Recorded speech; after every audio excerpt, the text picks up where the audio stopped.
నమస్కారం. మిషన్ 108 కి స్వాగతం. నల్గొండ జిల్లా నేరేడుగొమ్మ మండలంలో ఘనంగా ఫేర్వెల్ డే కార్యక్రమం.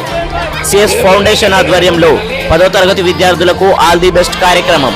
జెడ్పీహెచ్ఎస్ పెద్దమునిగల్ కేజీబీవి పాఠశాలలో ముఖాముఖి సమావేశాలు, విద్యార్థులకు ఎగ్జామినేషన్ మెటీరియల్ పంపిణీ, పరీక్షల భయాన్ని దూరం చేసుకోవాలని సూచనలు.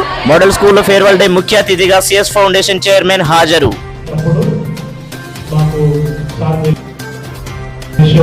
గుడిపల్లి పక్కన రోలకాలు, ఆ రోలకాల్లో కూడా కాదు, మన పక్కన ఒక గూడెం, ఒక 10 గుడిసెలు ఉంటాయి. మా ఊరిని గుడిసెలే అంటారు. అక్కడ ఊరికి దూరం ఉండేవాళ్ళం మేము. మనుషులతో సంబంధాలు ఉండేవి కావు. చెట్లతో, చేపలతో, పుట్టలతో, వాగు వంకలతో, బండ్లతో, గోళ్ళతో ఇట్లాంటివి నాకు సంబంధాలు ఉండేవి. కొన్ని సంవత్సరాల తర్వాత ఎందుకో అటువైపు ఒక భగవంతుడి రూపంలో ఒక ఉపాధ్యాయుడు అక్కడికి వచ్చిండు మా దగ్గరికి. ఆ ఉపాధ్యాయుడు వచ్చినప్పుడు నేను బర్ల దగ్గర ఉన్నా, బర్ల రాస్తున్నా. ఆయన సైకిల్ మీద వచ్చిండు. అప్పట్లో సైకిలే గొప్ప. సైకిల్ మీద వచ్చి, ఈ పిల్లగాడు స్కూల్కి పోవాలి, మీరు బర్రెలు ఎందుకు రాస్తుండో అని అడిగాడు. మా నాన్నని అడిగి ఏడబోతాడు, ఎన్నో అక్కడ జీతం ఇస్తా, బర్ల కాసిన రోజులు బర్ల కాపిస్తా అని చెప్పడం జరిగింది. మళ్ళీ ఇంకొక నెక్స్ట్ డే వచ్చాడు. ఆ రోజు నేను బర్లకాడ పోకముందే వచ్చాడు. ఇంట్లో కూర్చొని ఉన్నాను. వచ్చి, అరే బాబు, నేను స్కూల్కి తీసుకుపోతారా, నీకు మంచిగా చదువు నేర్పిస్తారా అన్నాడు. అన్నప్పుడు స్కూల్ ఎందుకు, చదువు ఎందుకు, స్కూల్కి పోతే టీచర్లు కొడతారు, దెబ్బంటే భయం మాకు. ఈ దెబ్బ తినడం, ఎవరు తింటాడు, బర్లెమ్మడి పోతే ఆయన ముందుకు తిరగవచ్చు, ఇంత తినవచ్చు అనేది అనిపించింది. పారిపోయినాయిగా, మళ్ళీ కనిపోయింది సార్కిగా. ఇది ఎక్కడ ఉందని చెప్పి ఒకరోజు సాయంత్రం వచ్చింది, చీకటి పడుతుంటే. ఆయన ఇంకొక ఆయన, నేను చెప్పిన సార్ పేరు కనీరు, నారాయణ రెడ్డి అని ఇంకొక సార్ని తీసుకొని వచ్చాడు. తీసుకొని వచ్చి నన్ను ఇంట్లో చెల్లనీయలేదు. అరే ఇది జీవితం ఇది కాదురా, నువ్వు బర్లను కాదురా కాయవలసింది, నువ్వు ఒక ఆఫీసరు కావాలి, నువ్వు కూడా మాలాగా చదువు చెప్పాలి, నీకు ఉద్యోగం రావాలని చెప్పి నాకు అర్థమయ్యే భాషలు నాకు చెప్పాడు. చెప్పినప్పుడు ఒక పక్కన నా లోపల భయం ఉంది, మరో పక్కన ఆశ కలుగుతుంది. అంటే జీవితం ఇంకొకటి ఉందన్నప్పుడు ఎవరికైనా ఆశ కలుగుతుంది కదా, ఆశ కలుగుతుంది. లోపల మాత్రం భయం ఉంది, పడిపోతే వీళ్ళు కొడతారంట, ఆ దెబ్బలేడు తిన్నాము మేము అన్నట్టుగా భయం ఉంది.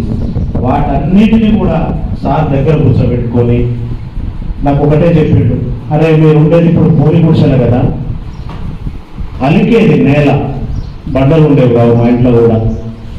అక్కడ కూర్చుంటే, అదే ఈ మట్టిలో ఏముంటుందిరా, పూరి గుడిసెలు ఏముంటుందిరా, అక్కడ మంచి మంచి ఇల్లు ఉంటుంది, మా బడి కూడా మంచిగా ఉంటుంది, మా బడికి రాక ఒక్కసారి అని చెప్పి తీసుకొని పోయాడు. తీసుకుపోయిన తర్వాత కూడా నేను ఒక వారం రోజుల దాకా ఆ బడికి అలవాటు పడలే. భయంగా పోతున్నా. ఆ తర్వాత నాకెందుకో సార్ చెప్పింది నా జీవితం కోసమే కదా. ఎండల వానల బర్లను కాచేటోడిని, టైంకి నీళ్ళు దొరికేవి కావు, తిండి దొరికేది కాదు. ఏదో ఇంకా టిఫిన్ బాక్సుల అన్నం పెట్టుకొని పోతే తినుకుంటూ తినేటోళ్ళు, అది అలవాటు. మరి స్వేచ్ఛగా ఇంత మంచి వాతావరణంలో వీళ్ళు చదువు చెప్పిస్తున్నారు, ఇంకా నాకు ముందు చాలా మంచి భవిష్యత్తు ఉందని చెప్తున్నారు కదా, వాళ్ళు చెప్పిన మాట నేను ఎందుకు వినకూడదు అనేసి ఆలోచించుకొని, అదేవిధంగా దాదాపు నేను చదివింది 7 సంవత్సరాల స్కూల్కి పోతే 10వ తరగతి వరకు చదివేసినాయి కదా. నేను పోయింది 7 సంవత్సరాల స్కూల్కు. జంప్ చేయించాను పెద్దగా ఉన్న స్కూల్లో. ఒక క్లాస్ అయిపోకముందే ఒక క్లాస్ డైరెక్ట్ జంప్ చేయించారు. ఆ చదివే టైంలో నేను ఎదుర్కొన్నటువంటి సమస్యలు నాకు చాలా బాధ కలిగించేది. అవి ఎప్పుడు అనిపించింది బాధనే, ఇప్పుడు అనిపించింది. అప్పుడు సమస్యని అనుభవిస్తుంటే ఏమనిపించేది కాదు, అంటే నా జీవితమే ఇది, నేను అనుభవించవలసింది అనేటట్టుగా అనుభవించేవాడిని. కానీ ఆ సమస్యను అధిగమించి నేను బయటకు వచ్చిన తర్వాత, లేదు నేను ఆ సమస్యను అనుభవించకపోయి ఉండేవాడిని, ఎందుకు, నాకెవరైనా ఆ సమస్యకు సహాయం చేసినట్టయితే నేను ఆ సమస్య నుంచి బయటపడి నేను స్వేచ్ఛగా మరికొన్ని విజయాలను సాధించేవాడిని అని చెప్పి నేను ఆలోచించుకొని ఈ ఫౌండేషన్ ప్రారంభించిన. ఒకరోజు ఒక చిన్న ఇన్సిడెంట్. మా స్కూల్లో దుర్గుడు నారాయణ అని ఒక టీచర్ ఉండేవారు. ఆయన పేరు నారాయణ సారు. ఆయన ముసలి, ఆయన 70 years ఎక్కువ ఉంటాయి. ఆయన అంటే అప్పట్లో గోతులు కట్టుకొని ఉండేటోళ్ళు, ఇట్లా ఎగురుకుంటూ మాట్లాడేవారు. ఆయన కేవలం ఫస్ట్ క్లాస్ వరకే చెప్పేటోడు, బాల శిక్ష అని ఉండేది, బాల శిక్ష ఫస్ట్ క్లాస్ వరకే చెప్పేటోడు. అతను నన్ను దగ్గర కూర్చోబెట్టుకొని, అరే బల్బం కాదా ఇక్కడి నుంచి నువ్వు వాడవలసింది, పెన్ను వాడాలని చెప్పాడు. బాల శిక్ష వరకు బల్బాలే వాడేటోళ్ళం. ఆ బల్బాలు అయిపోయిన తర్వాత బల్బం కాదనా పెన్ను వాడాలని అన్నాడు. ఆ పెన్ను కొనుక్కోవడం కోసం నెల రోజులు నేను అవస్థపడ్డా. మీరు నమ్ముతున్నాను, నెల రోజులు. అప్పుడు పెన్ను కొనాలంటే రూపాయి పావుల. ఆ రూపాయి పావుల కోసం ఆ నెల రోజులు నేను రోజు అదే బతుకం వాడినా. రోజు వచ్చేది, అరే నువ్వు పెన్ను కొనుక్కోలేదా అనేది, నువ్వు పెన్ను కొనుక్కోలేదా అనేది. లాస్ట్కి ఒక రోజు నా బాధ చూడలేక ఒక రీఫుల్ తెచ్చిచ్చిండు నాకు సార్. మొలికి రీఫుల్ పెన్నులో ఉంటుంది కదా, ఆ రీఫుల్ తెచ్చిచ్చి పుస్తకాల మీద పెన్నుతో రాయాలి, బల్బంతో కాదు అని చెప్పి ఆ రీఫుల్ ఇస్తే నేను ఆ రీఫుల్తోని సార్ చెప్పి రాసుకోవడం జరిగింది. అలాంటివన్నీ అనుభవాలు నేను ఎదుర్కొన్నా కాబట్టి, అలాగే ఆ రీఫుల్ కోసం ఎదురు చూసే వాళ్ళు కూడా ఇంకా చాలా మంది ఉంటారు. కాకపోతే వాళ్ళు బయటకు చెప్పుకోరు, ఎందుకంటే వాళ్ళ కుటుంబ పరిస్థితులు అలాంటివి. అందుకోసమే నేను నా వంతుగా ఇలాంటి విద్యార్థులు నేను ప్రోత్సహించినట్టయితే నేను సమాజంలో ఏదో సాధించిన వాళ్ళని, ఎందుకంటే ఆ విద్యార్థులు ఏదో ఒకటి సాధించాలి కాబట్టి నేను కూడా వాళ్ళ విజయాలలో నేను భాగస్వామ్యం అవుతాను ఉద్దేశంతో నేను ఈ కార్యక్రమాలు చేపట్టడం జరుగుతుంది. ఈ కార్యక్రమాలలో నేను మొదట్లో ప్రారంభించినప్పుడు నాకు చాలా ఒత్తిడి ఎదురైంది. దాదాపు నేను 2001లో నాకు ఈ ఆలోచన మొదలైతే 2022లో నేను అధికారికంగా ఈ సంస్థను ప్రకటించడం జరిగింది. అంటే దాదాపు నాకు 21 సంవత్సరం పట్టింది మీ ముందుకు వచ్చి ఇలా నిలబడాలంటే. ఆ 21 సంవత్సరాలలో అనుక్షణం నేను ఒక పని చేసుకుంటూ కూడా, అరే ఆ పిల్లల కోసం నేను ఏదో చేయాలి అని ఒక తపన ఉండేది. స్కూళ్ళ దగ్గర పోయేది, వాళ్ళని చూసేది, కానీ నేను ఏం చేయలేకపోయేది, ఎందుకంటే నా దగ్గర డబ్బు లేదు. ఇలా స్కూల్కి రావాలంటే డబ్బు కావాలి. ఆ డబ్బు ఎక్కడి నుంచి వస్తుంది నాకు? అప్పటిదాకా నా బ్రతుకు నేను బ్రతకడం, నా కుటుంబాన్ని పోషించుకోవడమే కష్టంగా ఉండేది. అయినప్పటికీ కూడా ఎన్ని సంవత్సరాలు వెయిట్ చేసినా కూడా నేను నా కుటుంబాన్ని చూసుకోవడానికే సరిపోతుంది నా జీవితము. నా జీవితంలో నేను అనుకున్నటువంటి లక్ష్యాలను సాధించలేను. కాబట్టి ఎంత అప్పైనా సప్పైనా ఏదైనా కూడా నేను ఒక ముందడుగు వేయవలసిందనే ఉద్దేశంతో నేను ఈ ఫౌండేషన్ని ప్రారంభించడం జరిగింది. దానిలో భాగంగా ప్రతి సంవత్సరం పాఠశాలలో జరిగేటువంటి ప్రతి కార్యక్రమాన్ని ఒక కన్నుల పండుగ చేసుకుంటూ, విద్యార్థులను ప్రోత్సహించుకుంటూ, వారు ఉత్తీర్ణులయ్యే విధంగా వాళ్ళని నేను వెంట ఉండి నడిపించడం జరుగుతుంది. దానికి ఇలాంటి ఉపాధ్యాయులు ఎంతో మంది నాకు ప్రోత్సహిస్తున్నారు, నాకు తోడ్పాటును అందిస్తున్నారు. నీ వెనుక మేమున్నాం, నీ ఆశయాన్ని నువ్వు కొనసాగించు, నీ ఆశయ సాధనలో మేము కూడా భాగస్వాములు అవుతామని చెప్పి ఉపాధ్యాయులు కూడా నాకు వెంటూ ఉండడం జరుగుతుంది. నిజంగా నేను ప్రభుత్వ ఉద్యోగంలో ఏ ఉద్యోగమైనా ఎంచుకోవచ్చు, కానీ ఒక ఉపాధ్యాయ వృత్తిని ఎంచుకొని ఆ విద్యార్థుల భవిష్యత్తు కోసం పోరాటం చేస్తున్నటువంటి ఉపాధ్యాయులకు ఎల్లప్పుడూ నేను రుణపడి ఉంటాను. ఈ సభాముఖంగా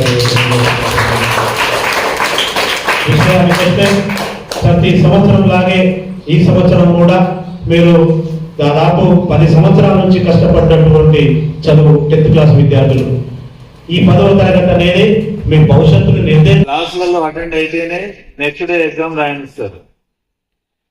మీరు ఇక్కడే ఉండాలి. నేను ఇంటికాడ ఉంటా, నాకు మీతో ఏం పని ఉంది అని అంటే పరీక్ష రాయాల్సింది నువ్వే, నేను కాదు. ఈ టీచర్లు ఎవరు ఉండరు పరీక్ష రాయడానికి. మీరు ఇంకా ఎవరి మనసులో కాకుండా ఏమైనా చెడు ఆలోచనలు ఉంటే వాటన్నిటిని పక్కకు పెట్టండి. మీరు మీ లైఫ్ లో ఒక డిజైన్ తీసుకోండి. నేను ఇలా జీవించాలి, నేను ఇలా ఉండాలి, నా టార్గెట్ ఇది. ఆ టార్గెట్ రీచ్ కావాలంటే నేను ఏం చేయాలి? అది చేసేటందుకు ఎవరు సహకారం కావాలి? టీచర్ల సహకారం కావాలా, ఇంకా వేరే బాగా తెలిసిన వాళ్ళ సహకారం కావాలా? అది తీసుకోవాలా. అప్పుడు మనం నువ్వు 8 GPA వస్తుంది అనుకుంటే 10 GPA కూడా వస్తుంది. అప్పుడు 10 GPA చాలా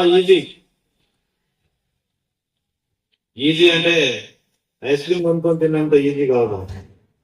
మీకు ఇచ్చిన పరీక్షా పత్రాన్ని క్షుణ్ణంగా చదివి 24 పేజీలు ఇస్తారు మీకు. 24 పేజీల బుక్లెట్ ను రాయగలిగితే చాలు.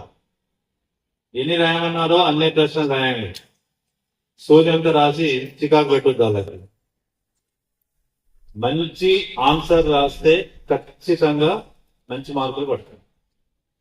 80 మార్కుల పేపర్లో 71 మార్కు ఎవరు సాధిస్తే వాళ్ళకి A1 గ్రేడ్ వస్తుంది.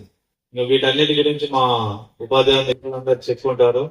మీరు మాత్రం ఏ ఒక్క రోజు ఆబ్సెంట్ అయినా కూడా నెక్స్ట్ డే ఎగ్జామ్ రాయనియ్యరు. ఇది రూల్, ఇప్పుడున్న రూల్ ఇది. ఆ వాట్సాప్లలో వచ్చేదంతా నిజం కాదు, యూట్యూబ్లో చెప్పేది నిజం కాదు. గుర్తుపెట్టుకోరు. రకరకాల వాళ్ళు వాళ్ళ స్వార్థం కోసం రకరకాల విధాలుగా వాటిని వక్రీకరించి చెప్పి డబ్బు సంపాదించుకుంటున్నారు. మనందరినీ మోసం చేస్తున్నారు. మీరు చూడాలనుకున్న లింక్ వేరే ఉండే సబ్జెక్ట్ పరంగా అది టీచర్లకు అడిగి టీచర్ల సలహాతోటి మాత్రమే మీరు ఫాలో అవ్వండి. డిపార్ట్మెంట్ పరంగా ఉంటాయి. కొంతమందికి చెడు చాలా సులభంగా ఎక్కుతుంది, తలకెక్కుతుంది.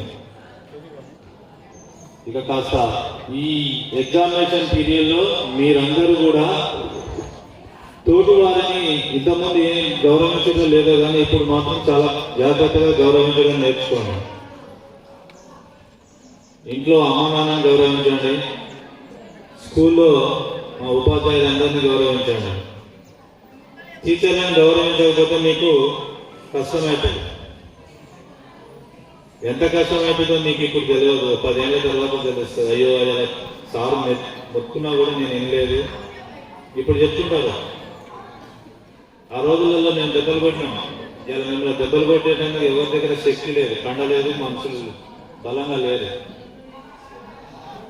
అలా రక్తం వచ్చేటట్టు వచ్చినా కూడా ఎవరు కంప్లైంట్ చేయలేదు. ఇవాళ వాళ్ళందరూ కోట్లు సంపాదిస్తారు. మా కళ్ళమందల పిల్లలు కోట్లు దానం చేస్తున్నారు, సంపాదిస్తున్నారు, గౌరవంగా బతుకుతున్నారు, 10 మందికి ఉపాధి కల్పిస్తున్నారు. అన్ని అవకాశాలు ఉంటాయి. కాబట్టి గౌరవించడం, డిసిప్లిన్ అనేది లేకపోతే మీరు భవిష్యత్తులో బతకలేరు. అప్పుడు మొత్తం అటమిక్ కూలీలో లెక్క బతకాల్సి వస్తుంది. ఈ సత్యం. మీ కోపం వస్తుండొచ్చు, వినేటోళ్ళకి వేరే వాళ్ళకు కూడా ఎవరికైనా ఇబ్బంది ఉందంటే తప్పుపట్టకండి. ఎందుకంటే మీరు అందరికీ తెలుసు, 500 కోసం అవసరపడేటోళ్ళు ఉంటారు కూలీకి పోయి. మీది ఆ స్టేజ్ కాదు. మీరు గౌరవంగా బాగా చదువుకోండి. ఎన్ని అవకాశాలు అంటే మీకు మీరు ఊహించలేని అవకాశాలు ఉన్నాయి మీకు సమాజంలో. ఎంత క్వాలిటీ ఎడ్యుకేషన్ ఉందో, వెల్ ఎక్స్పీరియన్స్డ్ టీచర్లు ఉన్నారు. 6 నిమిషాలు మీ గురించి ఆలోచిస్తూ కష్టపడుతూ చెప్తూ ఉన్నారు. కానీ మీరు వాటిని పడచెవిన పెట్టి ఇబ్బంది పడుతున్నారు.